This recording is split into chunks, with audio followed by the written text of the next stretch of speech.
Hello, my name is Stanley Heller. Welcome to The Struggle. The Struggle is shown on 21 cable stations from Vermont to New York City and 24/7 on the internet at thestruggle.org. On the show today, two short interviews with Israeli activist Uri Gordon. We talk about his new book about anarchism, and we discuss the Israeli activist political scene. We also have an interview with Mary Sanders of the Spanish-speaking Center of New Britain, Connecticut. Finally, Black Agenda Report's Glenn Ford has a scathing criticism of the health insurance bill just passed by the U.S. House of Representatives. Our interviews were done in Hartford, Connecticut.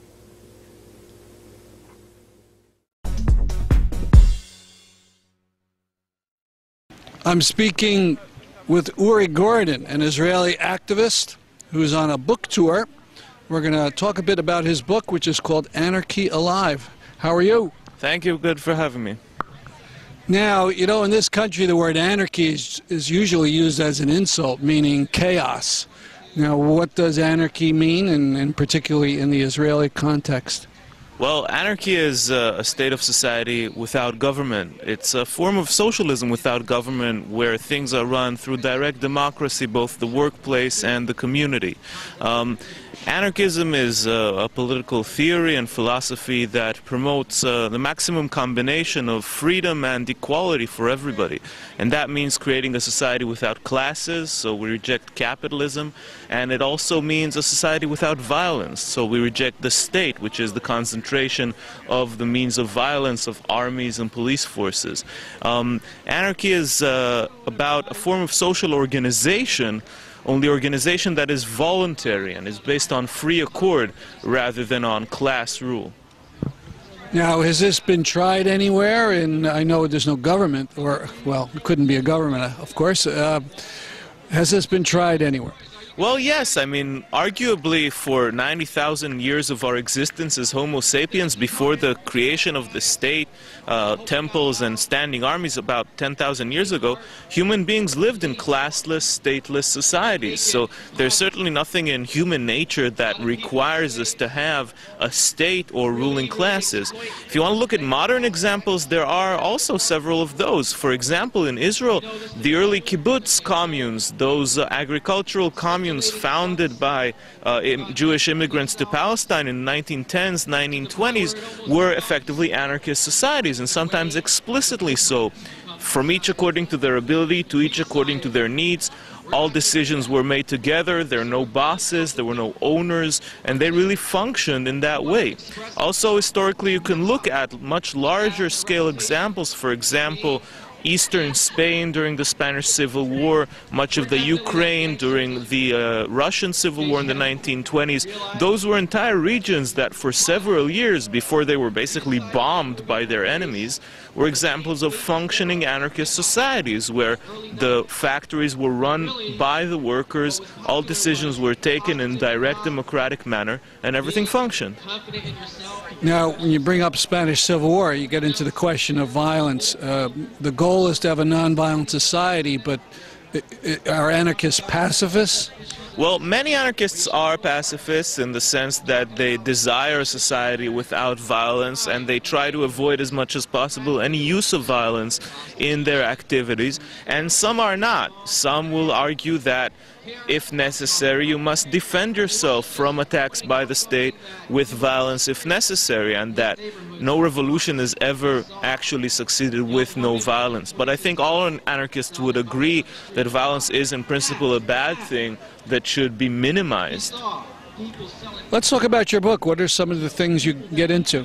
Well, my goal in this book, Anarchy Alive, the subtitle is Anti-Authoritarian Politics from Practice to Theory. And that inversion is intended to convey my attempt to basically create a theory that is directly based on practice, a theory that draws on and directly responds to the debates and dilemmas and controversies that activists have in their everyday organizing. So I'm basically taking the conversations that I hear around me among my fellow activists activists and kind of take them to the written page where I can map them and more carefully examine really what are the questions that lie at the core of these debates. So what are some of the controversies? Well, for example, one of the topics I treat here at length is the issue of leadership and power in anarchist organizing. Anarchists, one of the special things about the way we do our politics is that we're not waiting for the revolution in order to change the way we live our lives. So we already try in our own organization to function in an anarchist way without leaders, with full equality.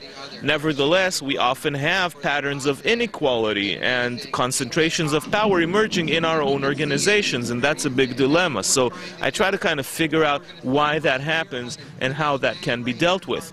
Another thing is, another topic is the issue of anarchism and violence, which I look at quite carefully. What is violence actually? Under what conditions, if at all, can the use of violence be justified? A third topic that I look at is the issue of anarchism and the politics of technology, and how anarchists, who are mostly also environmentalists, treat technology. Do they resist it completely? How does that work with the extensive use of websites and email and information technology and video and so on? How do we square these things together? And the final topic is about anarchist approaches to national liberation, with specific attention to the Israeli-Palestinian conflict. Now, we hear Anarchists Against the Wall, an Israeli group. Tell us about that group. Anarchists Against the Wall is an Israeli action group that was started around 2003. We basically come to Palestinian villages who are resisting the construction of the segregation barrier around their villages, which has stolen large swathes of Palestinian agricultural land. And this is a grassroots, non-violent struggle. Palestinian committees who have risen in those villages in order to organize demonstrations and civil disobedience against the fence or wall. And they have invited Israelis and internationals to participate with them in that struggle, to show that we are Israelis and Palestinians who refuse to be enemies, who are out there struggling together for justice and freedom. So as Israelis, we are there to support our Palestinian companions in order to show that another Middle East is possible. And we have been doing that for 6 years already. Is there interest in anarchism as an idea in Palestinian community?